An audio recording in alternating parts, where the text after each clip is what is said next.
வாழ்க வையகம், வாழ்க வையகம், வாழ்க வளமுடன். குரு வாழ்க, குருவே துணை.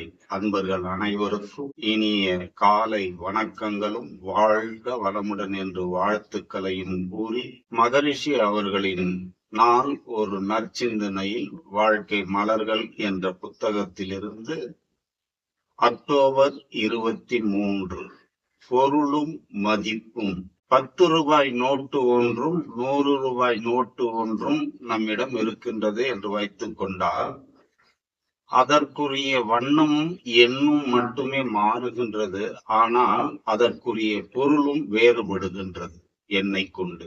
அதுபோலவே இந்த உலகத்தில் தோன்றியிருக்கின்ற அல்லது நாம் உபயோகப்படுத்துகின்ற அனைத்து பொருட்களும் பலருடைய உழைப்பினாலே வந்தது என்பதை நாம் உணர்கின்ற பொழுது அதனுடைய உண்மையான நிலை என்னவென்று நாம் அறிய முடியும். அதையெல்லாம் நாம் அறிய வேண்டும் என்று சொன்னால், நமக்கு ஒரு பிடி சாதத்தை எடுத்துக்கொண்டால் அல்லது நாம் அன்றாடம் உபயோகப்படுத்துகின்ற அரிசியை எடுத்துக்கொண்டால் அல்லது சமைக்கின்ற பொருட்களை எடுத்துக்கொண்டோமானால் அது ஒவ்வொன்றுமே நமக்கு கடையிலிருந்து கிடைப்பதாக எண்ணிக்கொண்டிருக்கின்றோம். ஆனால் அதிலே பல பேருடைய உழைப்பு அடங்கி இருக்கின்றது என்பது பொருள்.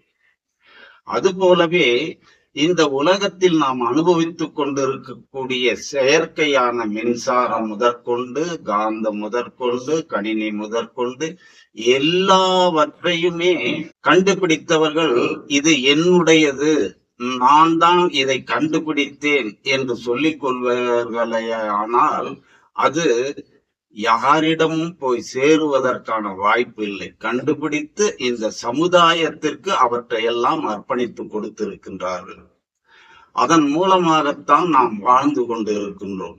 இப்படி ஒவ்வொன்றிலும் ஆழ்ந்து சிந்தித்து பார்ப்போமானால், ஒவ்வொருவருடைய எண்ணங்களுக்கு ஏற்றவாறு அந்த மாறுபடுகின்றது இருந்தாலும் கூட, ஆனால் இவற்றில் ஒரு தொகுப்பு உணர்வு இருக்கின்றது என்பதை நாம் அறிந்து கொள்ள வேண்டும். அதை மகரிஷி அவர்கள் என்ன சொல்லுகின்றார் என்றால், அந்த பகுத்துணர்வில் தொகுத்துணர்வை நாம் காண வேண்டும் என்று சொல்லுகின்றார். அப்படியெல்லாம் சொன்னால், என்னுடைய வீடு எனது வீடு இது என்று சொல்லிக் கொண்டிருக்கின்றேன். ஆனால் எனது வாழ்நாளுக்கு பிறகு எனது பிள்ளைகளுக்கு போகின்றது, எனது பிள்ளைகளுக்கு பிறகு எனது பேர பிள்ளை, இப்படியே வழி வழியாக அந்த வீடு வந்து ஒவ்வொருடைய நிலைக்கு ஏற்றவாறு, அவரவர்கள் இருக்கக்கூடிய நிலைக்கு ஏற்றவாறு அவர்கள் வீடாகின்றது. ஆனால் நாம் அனைவருமே இல்லாமல் போகின்ற ஒரு நிலை வந்துகிறது.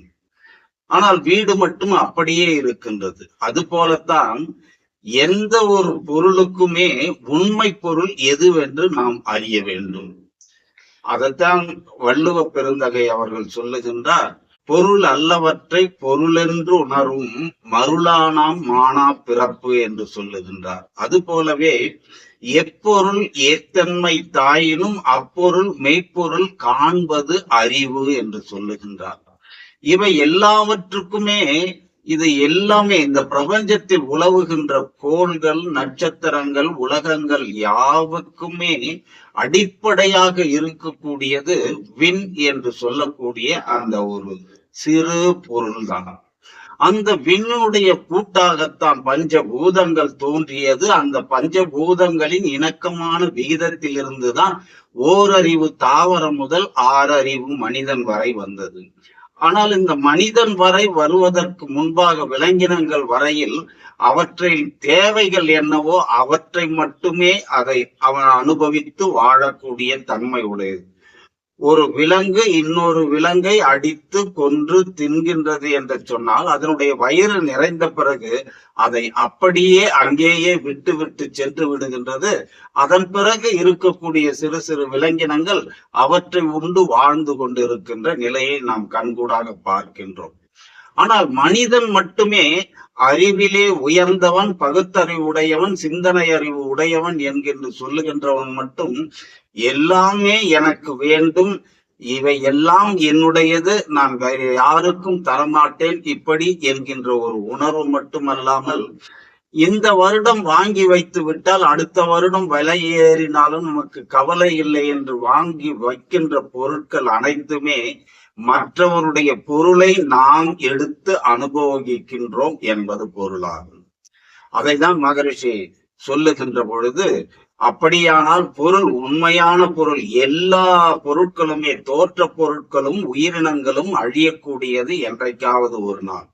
ஆனால் நிலையாக இருக்கக்கூடியது எது என்பதைத்தான் நாம் இங்கே பார்க்க வேண்டும். அப்படி நிலையாக இருக்க வேண்டிய ஒரு பொருள் எது என்று சொன்னால், அந்த விண் என்று சொன்னோமே, அந்த விண்ணினுடைய ஆற்றலும் அறிவும் தான் எப்பொழுதுமே நிலையாக இருந்து கொண்டிருக்கின்றது. அது எந்த தோற்ற பொருட்கள் ஆனாலும் சரி, உயிரினங்கள் ஆனாலும் சரி, இவற்றிலெல்லாம் நாம் ஆழ்ந்து சிந்தித்து பார்ப்போமானால் ஆற்றலும் அறிவும் மட்டுமே அடங்கி இருக்கிறது. அப்படி ஒரு பொருள் இந்த பிரபஞ்சத்திலே தோன்றி இருக்குது என்று சொன்னால், அது அந்த பொருள் எந்த மூலத்திலிருந்து தோன்றியது என்று நாம் வருகின்ற பொழுது, இறைநிலை என்று சொல்லக்கூடிய அந்த பரம்பொருளிலிருந்து தோன்றியது என்பது நமக்கு வெட்ட வெளிச்சமாகும்.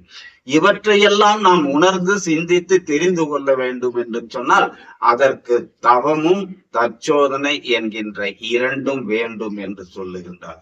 இது எல்லாம் எப்படி நமக்கு கிடைக்கும் என்று சொன்னால், நமது ஊழ்வினைக்கு ஏற்றவாறு குரு இங்கிருந்தோ வருகின்றார் என்பதை நாம் இல்லாமல், நம் ஊழ்வினைக்கு ஏற்றவாறு குரு தானாகவே வந்து அடைவார். ஏன் என்று சொன்னால், எப்படி என்று சொன்னால், அது நம்முடைய ஊழ்வினைக்கு ஏற்றவாறு நாம் அனுபவித்த துன்பங்களிலிருந்து விடுபடுவதற்கு, இன்பமாக வாழ வேண்டும் என்கின்ற நினைப்பும், நான் அந்த பரம்பொருளை அடைய வேண்டும் என்கின்ற எண்ணமும் தானாக உருவாகும். அப்பொழுது குரு என்பவர் தானாக வருவார். அது நிச்சயமாக அவர்களுடைய உள்ளத்து உணர்விலிருந்து வரக்கூடியதுனாலே அவர்கள் இயற்கையாகவே குரு எனப்படும் வந்து வருவார் என்று சொல்லுகின்றார். இப்படியாக நாம் அனைவருமே இந்த மனவளக்கலை குடும்பத்தை சேர்ந்த கோடிக்கணக்கான மக்கள் அனைவருமே எங்கிருந்து வந்திருக்கின்றோம் என்று சொன்னால், நமக்கெல்லாம் இருக்கக்கூடியது ஒரே குருவான மகரிஷி அவர்களிடமிருந்து மட்டும்தான் நாம் இவற்றையெல்லாம் பெற்று இருக்கின்றோம். அப்படிப்பட்ட நாம் எல்லோரும் பாக்கியசாலிகள் என்று மகரிஷி குறிப்பிடுகின்றார்.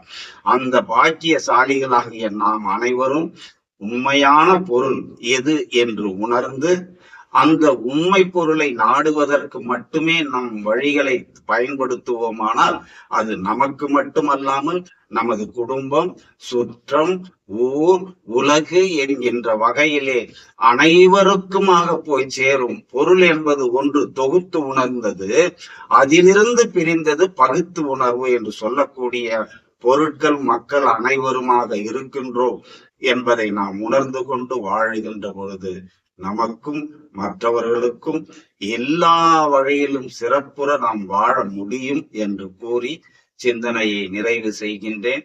அனைவருக்கும் வாழ்க வளமுடன் என்று நன்றிகளை கூறி நிறைவு செய்கின்றேன்.